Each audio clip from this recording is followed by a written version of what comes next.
आज माँ के प्रति लोगों की कैसी भावना बन गई है। इसीलिए कहावत है कि माँ की दुआ कभी खाली नहीं जाती और उसकी बात परमात्मा से भी टाली नहीं जाती। 4 हो चाहे 6 हो, उन बच्चों को भी दूसरों के घर में झाड़ू पोछा करके पाल लेती है एक माँ, लेकिन जब बच्चों की शादी हो जाए तो उन 4 आंख से एक माँ पाली नहीं जाती। बंटवारे होते हैं कि साड़ी तुम ला देना, चप्पल हम ला देंगे। कभी माँ बाप ये सोचते जमाने में ममता की कीमत न होती। जरा ध्यान करो अपने अपने माँ को, जिनकी है उनको ध्यान करो और जिनकी नहीं है उन्हें ध्यान करो, वो कितना प्रेम करती हो। जमाने में ममता की कीमत न होती,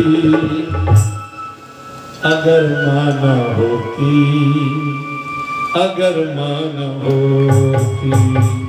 जमाने की कीमत न होती, अगर माँ न होती, अगर माँ न होती। न होते जगराते न जगती ये ज्योति, न होते जगराते न होती ये ज्योति, अगर माँ न होती, अगर माँ न होती, अगर माँ न होती, अगर माँ न होती।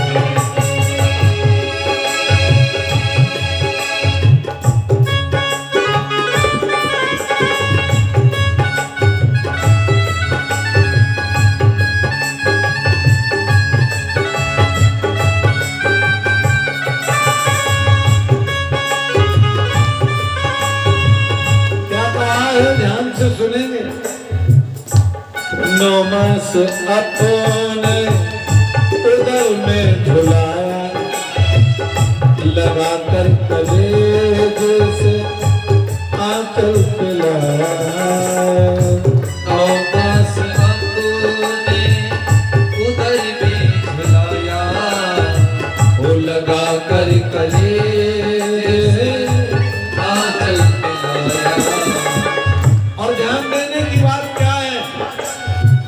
सूखे में सुलाया मैया, गीले में सोती। सूखे में सुलाया मैया, गीले में सोती। बालक को कहाँ सुला देती है? सूखे में, खुद गीले में सोती। सूखे में सुला करके गीले में सो जाती है, बेचैन हो गर्भता माँ चैन न पाती है। भोली माँ, ओ भोली माँ, ओ भोली माँ, ओ भोली माँ। ओ सूखे में सुलाया मैया, गीले में सोती, अगर माँ न होती, अगर माँ न होती, अगर माँ न होती, अगर माँ न होती। मैं तो अपना अनुभव कहता हूँ, मैं कथा से ज्यादा अपना अनुभव कहता हूँ।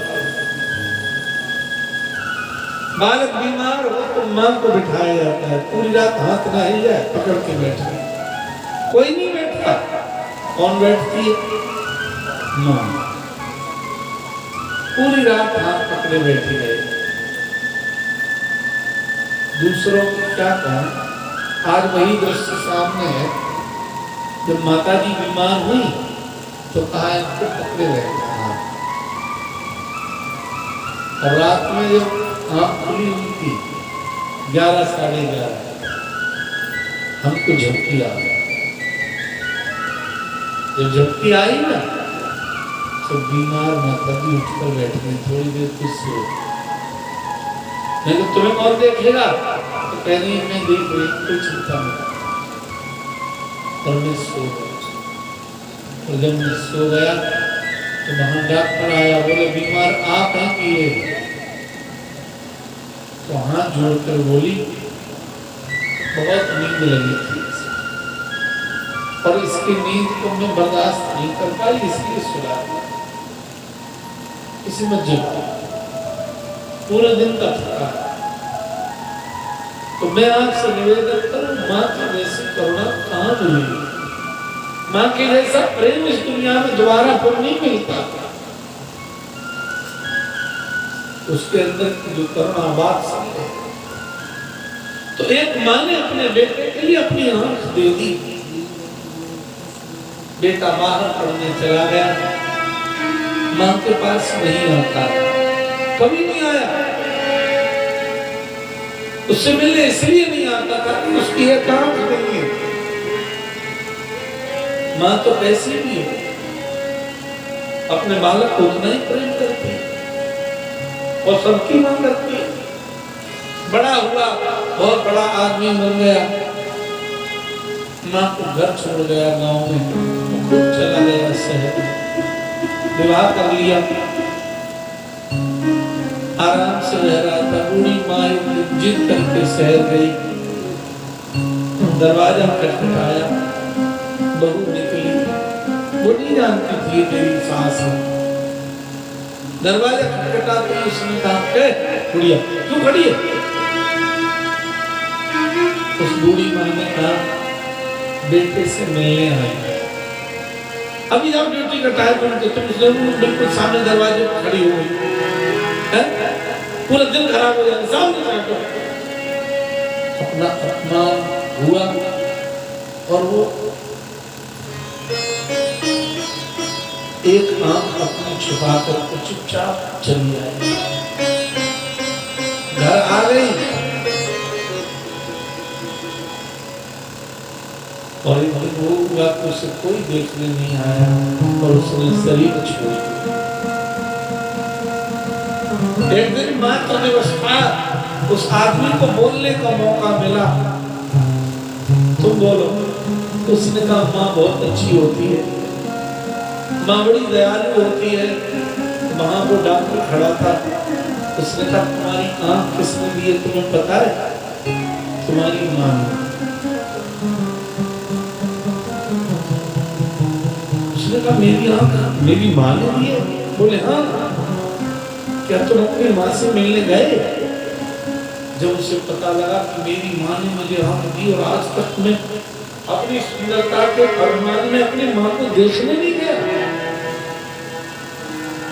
तो वो आदमी सब कार्यक्रम छोड़कर गांव की तरफ भागा। गांव पहुंचा, गली में, और जब अपने घर के सामने पहुंचा तो दरवाजे पर भीड़ लगी थी और उस भीड़ में चीर करके जब अंदर पहुंचा तो देखा कि माँ शरीर छोड़ चुकी, दुनिया छोड़कर चली गई। पछाड़ खाकर गिरा, माँ तू मेरे पास गई भी नहीं। मरते मरते उस माँ के हाथ को खोला गया, एक पर्चा निकला और उस पर्चे पर लिखा था बेटा तू मुझे देखने भले ही नहीं आया, मैं मरते समय तक तुझे याद करती रही, तू एक बार मुझे देख जाए, लेकिन तू नहीं आया। चिंता मत कर, तेरी जो सीधी आंख है ना, वहां मेरी आंख लगी है, मैं तुझे जीवन भर दे। लेकिन हम लोगों को उनकी कीमत तब समझ में आती है तो नहीं रही। माँ बाप की कीमत तब समझ में आनी चाहिए जब तक वो है, और हम लोग समझते तब है जब वो दुनिया से चले जाए।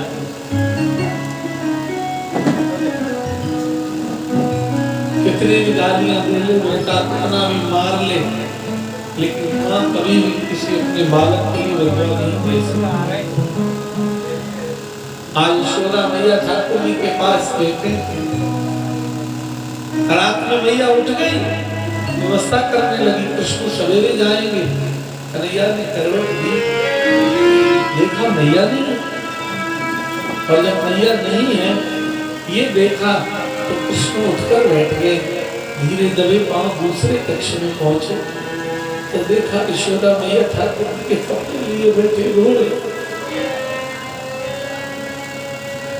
माखन बांध कर एक मटकी में अलग रख रही है, रोती हुई मैया को देखा, गोविंद ने आकर गलवैया डाला, माँ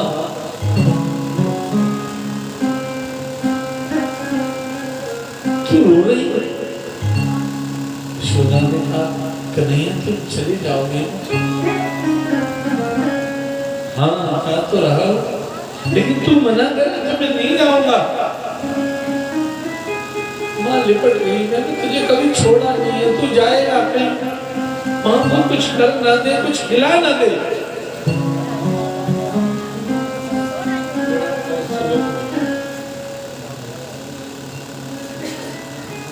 बालक जब घर से जाता है, माँ बाप कहते हैं उधर को जाना, इधर को जाना, बाएं हाथ से चलना, किसी से कुछ कोई खिलाए खाना, उसे क्या पता होता है, लेकिन उसकी कीमत उसे तब पता लगती है खुद पिता बनता है। जब तक हम पिता नहीं बनते, हम लोगों के अपने अपने भाव हैं, एक श्रेणी है। कोई कहता है हमारा बाप बहुत कंजूस है, एक अवस्था ऐसी, एक अवस्था ऐसी आती है हमारे पिताजी पुराने ख्याल रखते हैं, एक अवस्था ये आती है कि हमारे बाप तो हमें चाहता ही नहीं। एक बार ये मन में आता है, क्या आता है, अरे यार हद जाए, बिल्कुल कहीं जमानों जैसा व्यवहार करना। कभी ये आता है हमारा बाप सबसे ज्यादा सड़ी हुई सोच रहा है, लेकिन वही पिता तब बहुत अच्छा लगता है जब हम 40 वर्ष से ऊपर के हो जाते हैं। तो एक ही बात समझ में आती, मेरे पिता के समान कोई संसार में दूसरा था। बालक जब बाजार में जाता है ना बाप की उंगली पकड़कर, तो संसार के जितने खिलौने हैं उसे ये लगता है कि ये सब मेरे पिताजी खरीद के दे सकते। अपने बाप से ज्यादा भगवान कोई आदमी नहीं दिखाई देता, लेकिन वही बूढ़े बाप को लोग छोड़ करके चले जाते हैं। वही बूढ़े माँ बाप तड़प के पड़े रह जाते हैं। क्या करोगे ऐसे घर का, क्या करोगे ऐसी संपत्ति का, है जहां तुम सेवा न कर पाओ। जीवन में पछताओ ना इस बात के लिए कि हम सेवा कर नहीं पाए। मेरे भाई बहन, यशोदा मैया इतना रोई है, इतना रोई है कि रोते रोते आंसू की धाराएं चल गई। सवेरा हो गया, मैया ने कृष्ण को समझा दिया, समझा बुझा कर माखन बांध कर कपड़े बांध कर विदा कर दिया। इधर ग्वाल वालों को पता लगा सवेरे ही आ गया, कैसी आ रही, पक्की आ रही है, संग ही चलेंगे।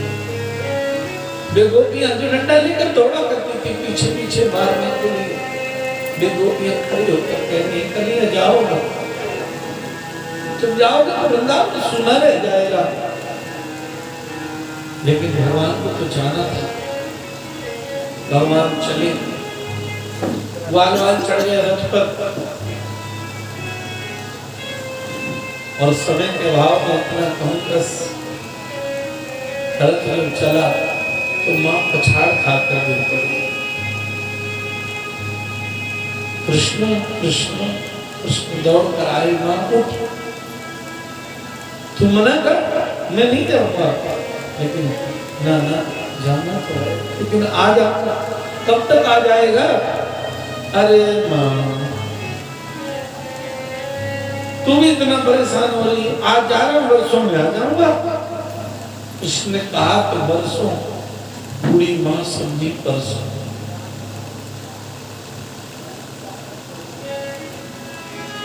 बालक जो समझा दे माँ बाप वही समझ जाते हैं, ठीक झूठ बोले थे सच। आज चलिए रास्ते में किशोरी राधा रानी ने भगवान ने समझाया और छोड़कर बांसुरी भगवान आगे बढ़े। यमुना के किनारे पहुंचे, अतुल जी ने स्नान किया और भगवान ने अपने दर्शन कराए यमुना के जल में अंदर। कभी अंदर अतुल जी देखे, कभी ऊपर आकर देखे। भगवान ने कहा काका जो अंदर है कोई बाहर है, परेशान क्यों? और इतना देख करके अतुल जी को पूर्ण विश्वास हो गया, पूर्ण परब्रह्म परमात्मा आज हमारे सामने खड़े। तब लेकर मथुरा में प्रवेश हुआ। सर्वप्रथम भगवान का आमना सामना किनसे हुआ? रजक से, उस धोबी से। भगवान ने बड़े प्रेम से कहा मामा जी राम राम। जैसे कहा मामा राम राम तो आपसे करें तो देखे हमसे मामा, बीजर की रोटी खाओ, पोखर को पानी पियो, हमसे मामा। भगवान बोले यहाँ के राजा हमारे मामा, तो तुम भी हमारे मामा। बोले मामा मामा कहने की जरूरत नहीं है हमसे, पता ना जात को ना पात को है मामा, हम मामा है। भगवान बोले जाकर मतलब तो मामा को अर्थ जानते ही ना। देखो मामा एक माँ आता है और मामा में डबल माँ। और देखो जितने मामा है, चाहे वो मारीच मामा देखिए, भांजे के चक्कर में मर गया, कितना प्रेम करता। चाहे सपनी मामा देखिए, अरे भांजे के चक्कर में ही तो मरा। और तीसरा मामा आज जाने वाला भगवान ने। अब और उल्टे सीधे जब बोलना उसने शुरू किया ना, श्री ठाकुर जी ने एक बात कह दी मामा जी, हमारे बाल बालन का पकड़ तुम्हारे ये मुंह मसूर की बात, महाराज के वस्त्र धोता हूँ, हैरा वैरा का नहीं हूँ मैं, दो भी समझ गए। हाँ भाई आपसे छोटा सा वाला उंगली पकड़े था, बोला कन्हैया छोड़िए मेरे को। हाँ भगवान बोले तू ही तो पकड़े। क्या अद्भुत लीला है। मेले में माँ पर बेटा गया तो बाप ने कहा मेरा हाथ पकड़, बेटा बोला पिताजी तुम मेरा पकड़ो। हंसने लगे लोग, लेकिन बुद्धिमान आदमी एक बोला सही तो कह रहा है, ये पकड़ेगा तो हो सकता है भीड़ में छुट जाए, लेकिन तुमने पकड़ा होगा तो कितनी भी भीड़ हो तुम छोड़ोगे। ऐसे ही अपना हाथ अपने पिता के हाथ में दे दोगे तो संसार की कितनी भी बड़ी विपत्ति हो उससे वो तुम्हें पार करके ले जाएगा। बोलो गोविंद भगवान की। भगवान ने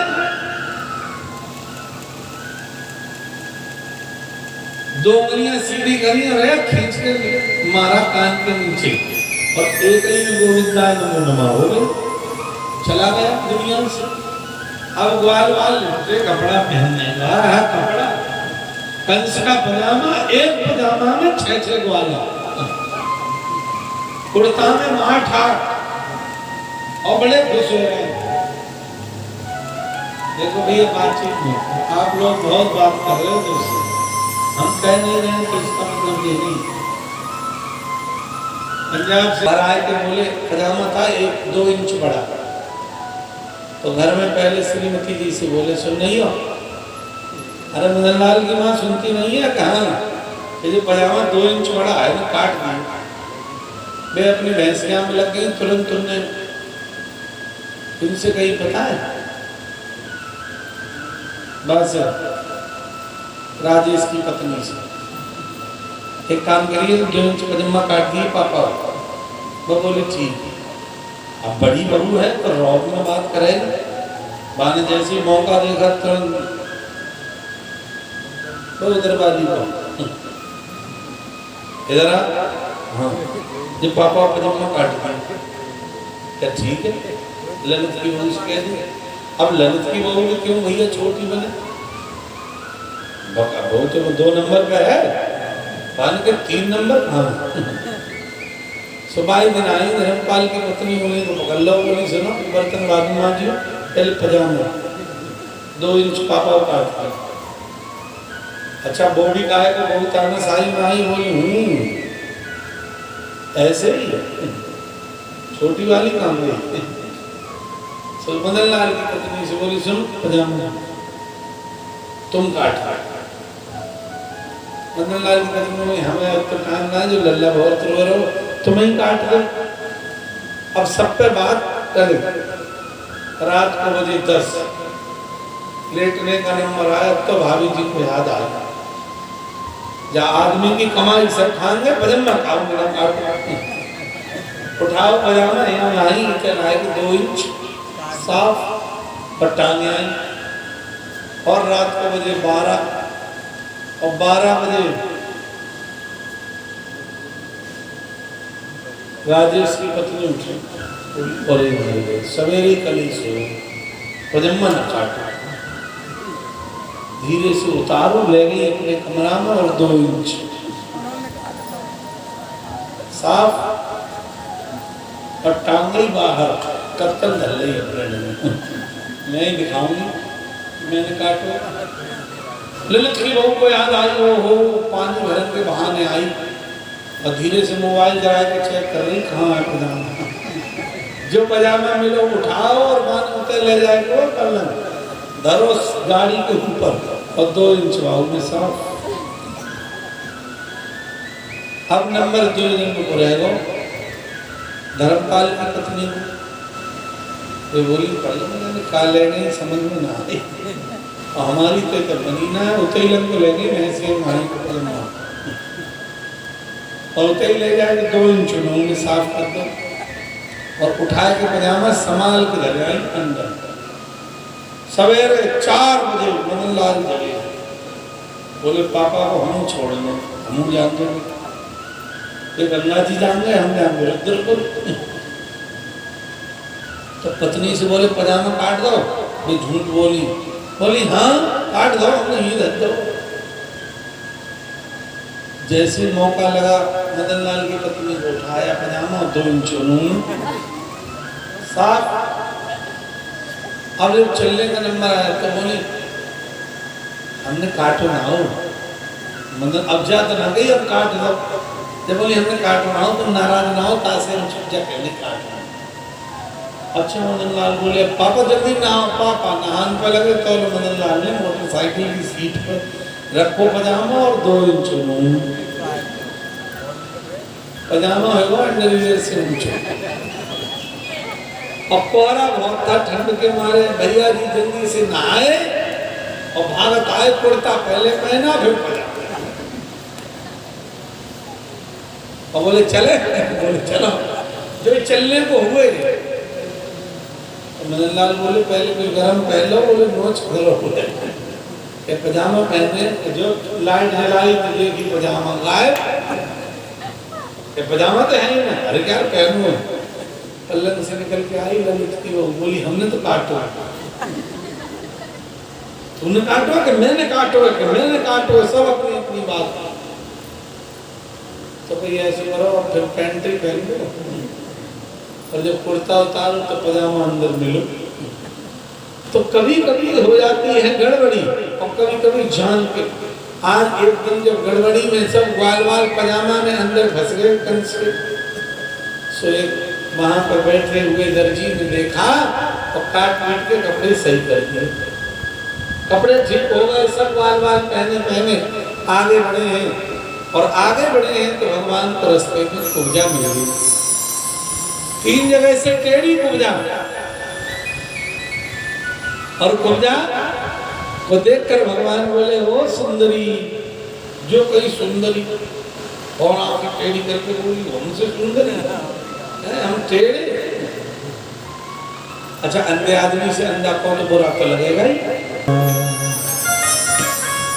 और कई जन्मों से बुला रही हूँ कोई तो रिश्ता जरूर होगा, कई जन्मों से बुला रही हो, कोई तो रिश्ता जरूर होगा, कई जन्मों से बुला रही हूँ, कोई तो रिश्ता जरूर होगा, नजरों से नजरें मिला न पाए, नजरों से नजरें मिला न पाए, मेरी नजर का कसूर होगा,